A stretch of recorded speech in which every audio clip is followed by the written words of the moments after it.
Aujourd'hui, nous allons comparer deux smartphones. Le Infinix Hot 50 Pro Plus et le Samsung A25 5G. Au niveau du smartphone Infinix, nous avons le téléphone, un protège-écran, une coque en silicone, le boîtier du chargeur, des écouteurs, le trombone des 4 SIM. Ce sont ces différents éléments que nous trouvons au sein de son boîtier.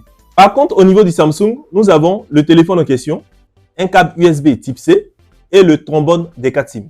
Passons maintenant au design. On commence d'abord par le Infinix. C'est l'un des téléphones les plus fins au monde que moi j'ai utilisé. Il a des bords très arrondis, ça me fascine vraiment. C'est très beau, c'est très soft, c'est light. C'est facile à prendre là comme ça. La prise en main est facile. Il a un écran de 6,8 pouces en AMOLED avec un taux de rafraîchissement vraiment fluide de 120 Hz. Comme on peut le remarquer, la fluidité se fait également de deux côtés. Les deux côtés, c'est 120 Hz, mais pour le moment, on parle du smartphone Infinix. Il a 1300 nits, donc ce qui fait que c'est vraiment rayonnant. Même au soleil, vous pouvez regarder tranquillement votre écran. Ou en pleine nuit, c'est dosé, tranquille quoi.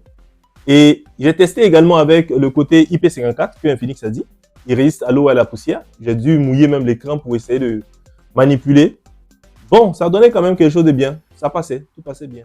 Au niveau du Samsung, on se retrouve avec un écran de 6,5 pouces en AMOLED également, avec un taux de rafraîchissement de 120 Hz. J'ai dû tester également le côté manipulation avec l'eau. Bon, ça passait plus ou moins, mais bon, ça gère. Côté processeur, les deux smartphones sont octa-core, ce qui est déjà bien. Au niveau du processeur, le smartphone Infinix nous propose un processeur G100 cadencé à 2.2 GHz octa-core. Chez Samsung, on se retrouve avec un processeur octa-core également cadencé à 2.4. J'ai testé côté gaming, le résultat était bon quand même.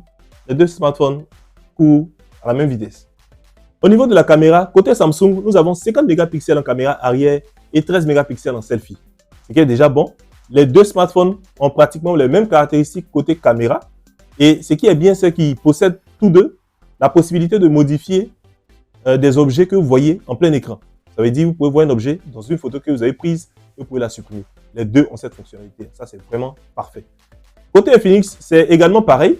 Seulement que le smartphone Infinix est également doté d'intelligence artificielle pour permettre de pouvoir faire encore d'autres merveilles. Côté batterie, les deux smartphones ont la même capacité. Le smartphone Infinix est à 5000 mAh, le Samsung également est à 5000 mAh. Ce qui est bien, c'est que le smartphone Infinix, il fait la charge rapide avec une puissance de 33 watts. Et vous avez 4 ans de garantie de batterie. Ça veut dire que l'utilisation de la batterie est avec vous et tient pendant 4 ans. Côté Samsung, je n'ai pas vu ça dans la documentation, mais je suppose qu'elle tient longtemps aussi. En mode audio, chez Infinix, nous sommes sur du JBL. Par contre, chez Samsung, nous sommes sur du Dolby Atmos. Mais ce qui est bien chez le Samsung, il y a un port jack 3.5 ici, pour ceux qui ont des écouteurs. Pourtant, ici, il est tellement slim que c'est que le type C. Donc, il ne prend que des écouteurs en type C ou en Bluetooth. En matière de mémoire, les deux smartphones que je tiens ici font du 256 plus 8 Go de RAM. Le Infinix, il y a une autre version qui est disponible, celle de 128 plus 8. Chez le Samsung également, il y a une autre version qui est disponible, celle de 128 plus 6 Go de RAM. Ils sont tous deux Android 14, donc soyez sans crainte, vous allez avoir pratiquement les mêmes mises à jour de Google et tous ces différents éléments qui se trouvent dans un smartphone Android 14. Côté connectivité, ils ont tous deux les mêmes connectivités, que ce soit du NFC, des capteurs et tout ça, ils ont ça. Par contre, côté lecteur d'empreintes digitales, le Samsung a son lecteur d'empreintes digitales qui est situé ici et le Infinix a son lecteur d'empreintes digitales qui est situé sur l'écran. Et comme je le disais, j'ai eu à le tester, même avec les mains mouillées, vous pouvez manipuler l'écran toute tranquillité. On va terminer maintenant avec la douloureuse. Il s'agit en question du prix. Ces deux smartphones proposent quoi comme prix? D'abord, on passe sur le Infinix. La version 128 Go plus 8 Go de RAM est à 110 000 francs CFA. Oui, 110 000 francs CFA. Et la version 256 plus 8 Go de RAM est à 127 600. Côté Samsung, la version 128 plus 6 Go de RAM est à 130 000 francs CFA. La version 256 plus 8 Go de RAM est à 145 000 francs CFA.